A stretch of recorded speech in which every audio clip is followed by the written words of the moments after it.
देखिए, बिहार में सुशासन की सरकार कही जाती है।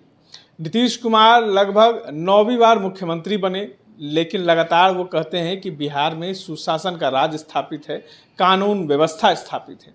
लेकिन जिस तरीके से हत्याएं होती हैं और अपराधी बेखौफ घूम रहे हैं, तो कहीं ना कहीं ये बड़ा सवाल खड़ा होता है सुशासन की सरकार पर। इन तमाम मुद्दों पर हम चर्चा करने के लिए अखिल भारतीय अपराध विरोधी मोर्चा के राष्ट्रीय अध्यक्ष धनवंत सिंह राठौर जी हमारे साथ मौजूद हैं। हम बात करते हैं। देखिए, आप अखिल भारतीय अपराध विरोधी मोर्चा चलाते हैं और बिहार में लगातार जो है अपराध बढ़ता जा रहा है, दिन दहाड़े लोगों की हत्या कर दी जाती है। नीतीश कुमार कहते हैं कि बिहार में सुशासन की राज है। देखिए, बिहार में सुशासन की सरकार जब नीतीश कुमार पहली बार 2005 में आए थे तो बिल्कुल दिखा था, और इन्होंने जंगल राज का की सत्ता में आई हुई थी, और वो 2005 का काल कहीं ना कहीं बिहार में बदलाव था। लेकिन पिछले सरकार बनने पर जो बिहार की स्थितियां हैं, एक तो पहले पार्टी का गठबंधन का चेंज होना, ये भी एक बड़ा प्रभाव डाला है।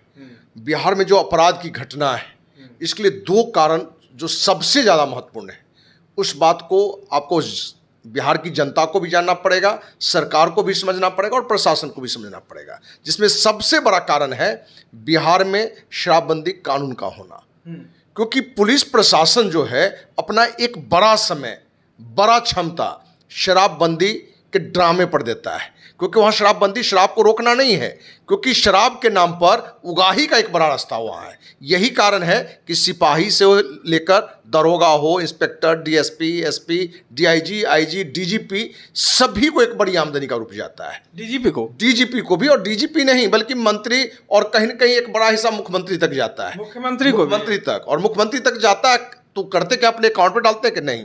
जो पार्टी जो चलता है, संगठन उनका चलता है, जो सीट में खरीद फरोख्त की बात होता है, तो पैसे चाहिए, तो उस पैसे के लिए उन्होंने शराबबंदी को एक अच्छा बनाया है। मुख्यमंत्री पे आरोप लगा रहे हैं, जेल हो सकता है। ये जेल नहीं हो सकता, ये बार बार हमने लगाई है, और ये पहली बार हमने नहीं लगाई है।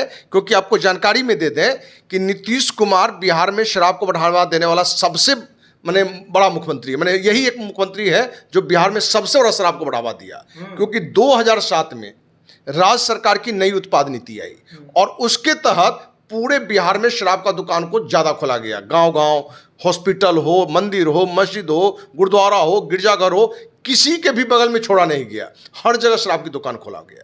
आपको जानकारी दे दें कि 2007 में राज्य सरकार की शराब नीति के खिलाफ 10 दिन तक अनिश्चितकालीन आमरण अनशन पर इनकम टैक्स गोलंबर हम थी। इस मुद्दे पर हम राजभवन का घेराव किए थे, मुख्यमंत्री आवास का मार्च किए थे, सैकड़ों धरना प्रदर्शन किए थे।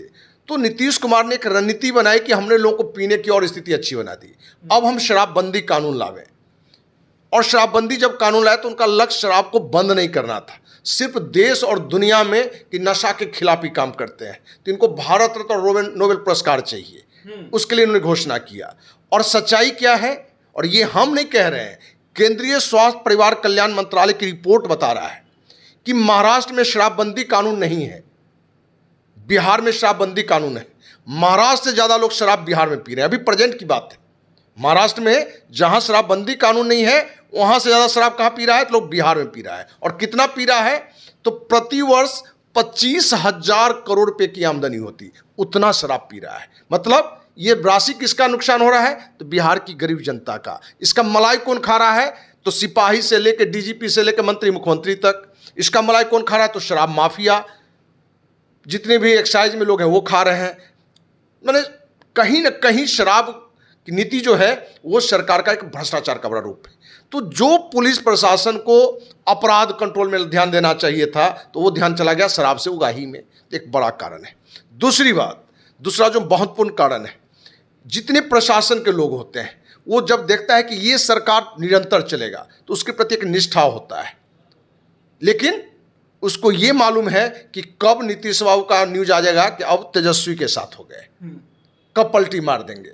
तो ये प्रशासन जो है सो विपक्ष में भी कोई हो, भ्रष्ट हो, अपराधी हो, शराब माफिया हो कि बालू माफिया हो कि भू माफिया हो, यदि गलत भी कर रहा है तो वो कार्रवाई करने में सक्षम अपने को नहीं पाता है, क्योंकि उसको लगता है कल तेजस्वी आ जाएगा तो मेरा क्या होगा। तो आप अनेकों बार न्यूज में देखे होंगे, तेजस्वी यादव अभी जो पटना का डीएम है चंद्रशेखर सिंह, उसको भी फोन किए एक बार तो जी जी जी जी जी जी जी जी हुजूर हुजूर हुजूर आपने देखा होगा। तो जब डीएमएसपी की स्थिति है कि आपका विपक्ष का नेता या विपक्ष का कोई माफिया नेता आपको फोन करे और जी जी जी जी करिए, हुजूर हुजूर करिए, तो ये दर्शाता है कि आपका प्रशासन पर पकड़ नहीं है।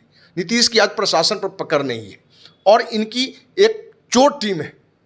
कोर टीम होता है, कोर नहीं, चोट टीम है। चोट टीम जिसका काम है भ्रष्टाचार को बढ़ावा देना, नौकरी में ट्रांसफर, पोस्टिंग, नियुक्ति लालू राज से भी भयानक हो चुका है, लालू जी से भी ज्यादा, लालू जी से भी ज्यादा। ये हर कोई बता देगा, प्रखंड चला जाइए, जिला चला जाइए, सबकी मने कीमत बढ़ गया है। अब अंतर क्या है लालू के जंगल राज में और नीतीश के अभी प्रेजेंट के जंगल राज में? लालू के जंगल राज में अपराधी हुआ करते थे, गुंडा, क्रिमिनल, अंडरवर्ल्ड डॉन, वो अभी भी कम है। अभी ज्यादा घटना किसी में घट रहा है तो प्रेम प्रसंग में घट रहा है, अभी व्यक्तिगत दुश्मनी पर हो रहा है, जमीन के नाम पर हो रहा है, भ्रष्टाचार के नाम पर हो रहा है। तो पहले जो एक नरसंहार होता था वो सिर्फ रुका है, नहीं तो भ्रष्टाचार लालू राज से ज्यादा है, रेप की घटना लालू से भी कम नहीं है, निर्दोष को फंसाना लालू के राज से कम नहीं है। तो कहीं ना कहीं जो अभी अपराध बढ़ा है उसमें ये दो कारण महत्वपूर्ण है। जरूरत है सरकार को कि शराबबंदी कानून को खत्म करें, क्योंकि ये नीतीश की नौटंकी है। अच्छा, एक अंतिम सवाल आपसे पूछते हैं। नीतीश कुमार के खिलाफ कोई भी बोलता है तो उसको नीतीश कुमार चाहे सलाखों के पीछे भेज देते हैं या उसका अस्तित्व खत्म कर देते हैं। आप लगातार नीतीश कुमार के खिलाफ खड़े रहे हैं और लगातार नाइंसाफ, जिसके साथ नाइंसाफ़ी होती है उसके साथ भी खड़े रहते हैं, तो आपको डर नहीं लगता? देखिए, जो डर गया सो मर गया, ये तो डायलॉग कहीं फिल्म का है। और 1995 में अखिल भारतीय अपराध विरोधी मोर्चा की स्थापना इस संकल्प के साथ हुआ था कि गांव के चौकीदार से लेके देश का प्रधान चौकीदार, राष्ट्रपति, प्रधानमंत्री, उच्चतम न्यायालय का मुख्य न्यायाधीश या राज्य का मुख्यमंत्री, राज्यपाल, कोई भी भ्रष्ट होगा, कोई भी कुकर्म में होगा तो उसका हम डट के विरोध करेंगे, क्योंकि न तो हमें पद का लोभ है, न पैसे का लोभ है, न मौत का डर है। ऐसे लोगों को कौन है ये महत्वपूर्ण है, महत्वपूर्ण ये है कि गलत है तो उसका विरोध करना है, अच्छा है तो उसकी प्रशंसा करना है। चलिए, ये थे हमारे साथ धनवंत सिंह राठौर, जिन्होंने साफ साफ बताया है कि अपराध को बढ़ावा देने में कौन जिम्मेवार है और अपराधियों को लगाम लगाने में, जो निसहाय लोग हैं उनकी मदद करने में धनवंत सिंह राठौर जो है लगातार खड़े रहेंगे। इस तरह के तमाम अपडेट्स के लिए बने रहे हमारे साथ। धन्यवाद।